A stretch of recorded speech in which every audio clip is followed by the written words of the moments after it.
Our third reading is taken from Volume 2 of Treatise on the Love of God by St. Francis de Sales, Book 10, Chapter 11.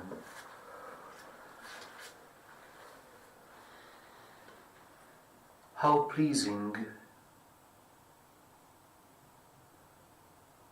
Book 11, Chapter 1. How pleasing all virtues are to God.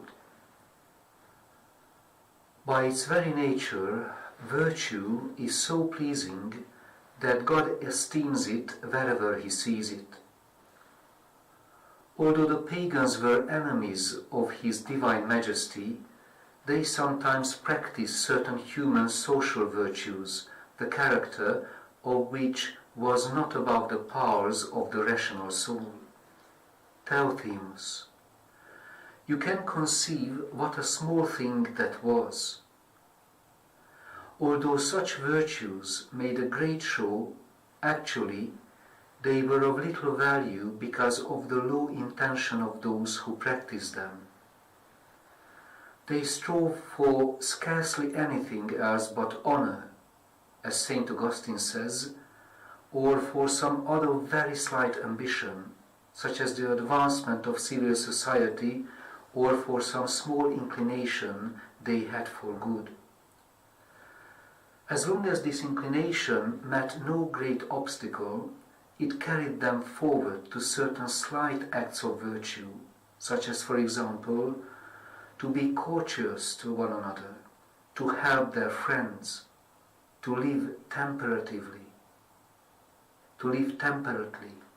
not to steal, to serve masters faithfully, and to pay laborers their wages.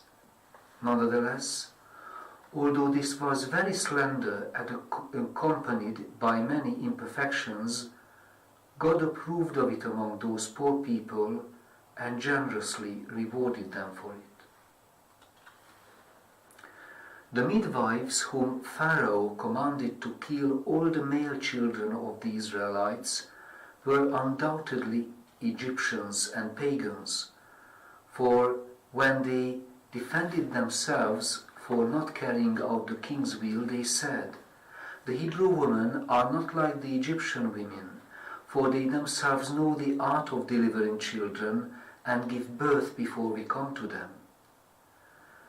This excuse would have been meaningless if they had been Hebrews, and it is incredible that Pharaoh would have given so cruel a commission against Hebrew women to other Hebrew women, members of the same race and religion.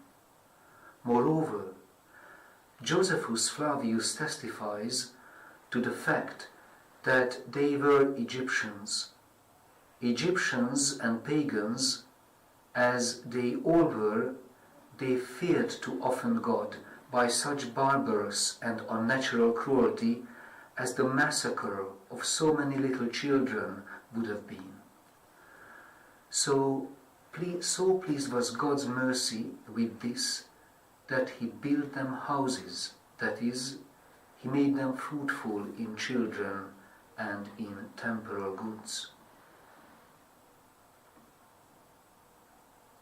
Here ends our third reading. Thanks be to God.